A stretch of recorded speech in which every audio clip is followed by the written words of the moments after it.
akan saya gigit sendiri. Ada sama saya pasti bulldozer. Karena di feedingnya itu satu-satu. Kalau masih diteruskan, ini saya ingatkan pagi hari ini, kalau masih ada yang main-main, sekali lagi, yang gigit saya sendiri. Akan saya gigit sendiri, lewat cara saya. Saya tidak akan rela melihat kalau ada yang mempersulit itu. Dengan segala kemampuan yang ada sama saya pasti bulldozer. Karena saya mempertaruhkan apa momentum yang sudah baik ini. Ini tidak boleh dihambat oleh siapapun. TNI-nya sama masyarakatnya 1.000, ya kita keluarkan 1.000. Satu meeting satu itu kan selesai. Gak usah pakai alat, di feedingnya itu satu-satu. Tahu di feeding? Itu di feeding itu satu-satu. Siapapun yang ada di bangsa ini, saya challenge apabila punya jiwa patriot, ingin menyelamatkan bangsa, berikan pikiran, waktu dan hati untuk bangsa ini. Yes! Saya tidak marah, tetapi semesta sekarang sudah marah. Kenapa? Karena kita mengkhianati kedaulatan rakyat. Kenapa internalisasi Pancasila tidak berjalan di dalam konstitusi pasca reformasi 98? Karena semua kita tidak paham bahwa reformasi itu ada kekuatan yang mendorong supaya itu terjadi.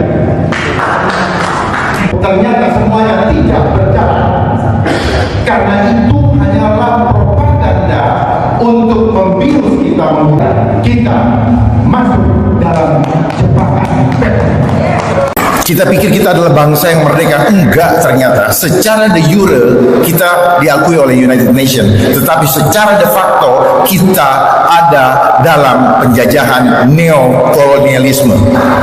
Jadi anggaran-anggaran yang diterima oleh pemerintah, oleh setiap negara di bawah UN, itu anggaran yang diperuntukkan untuk mewujudkan sistem, mewujudkan programnya dengan membangun sistem melalui konstitusi. Sehingga lihat sekarang apa yang terjadi. Semua perundang-undangan, terutama sejak lahirnya Undang-Undang Dasar 1945 yang diamandemen tahun 2002, merupakan tadi karpet merah bagi elit global untuk menguasai bangsa ini dengan permainan dari United Nations. Tak ada satupun yang muncul, semua nakut-nakutin rakyatnya. Sebenarnya, mereka yang bicara itu, mereka bagian daripada panitianya. Manusia menjadi serigala bagi manusia yang lain. Kenapa belum punya keberanian ya para pemimpin negara kita ini untuk kemudian menanggulangi ini? Mereka tersandera, Pak. Tersandera, Pak. Ya, tersandera oleh keinginan hawa nafsunya.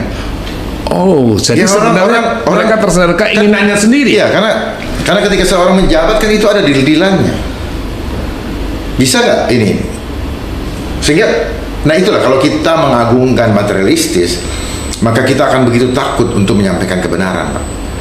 Karena ancaman daripada sistem ini adalah kenyamananmu saya ambil. Orang paling takut keluar dari comfort zone.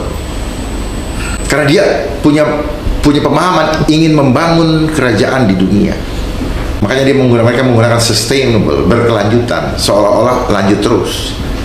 Tambocie, lanjut terus sama turunannya dan sebagainya, berkelanjutan, Pak. Hawa nafsu ini tidak pernah, keserakahan ini tidak akan pernah selesai, Pak.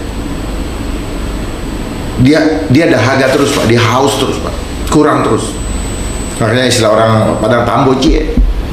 Jadi kalau tadi Bapak bilang kita ketuk hatinya, saya rasa sudah terlalu sering orang ketuk, Pak. Jangankan diketuk, Pak, teriak-teriak aja tidak dibuka pintunya. Dan sekarang banyak yang rakyat juga cerita, dulu minta dipilih, begitu kita pilih, sekarang mau ngomong aja pintunya ditutup, yaitu pintu-pintu di DPR. Akhirnya mereka bengok-bengok terus dibenturkan dengan aparat. Kasihan juga aparat. Aparat tidak punya kepentingan, dia cuma kepentingan menjaga. Tapi dibenturkan oleh isu, oleh persoalan yang diciptakan. Ini kan desain, Pak. Terus aparatnya diberikan perlengkapan dengan anggaran yang besar untuk menjadi kuat. Rakyat tak berdaya. Di mana kedaulatan rakyat? Jadi siapapun presidennya, kalau tidak cinta rakyat, rakyat tetap yang mendukungnya sekalipun juga akan ditindas oleh sistem di mana dia pemimpin. Taruhan sama saya, Pak. Jadi ini berat sekali. Melek, ayo bangun. Pahami. Ya. Jangan jadi tikus sampai mati. Apalagi jadi tikus got.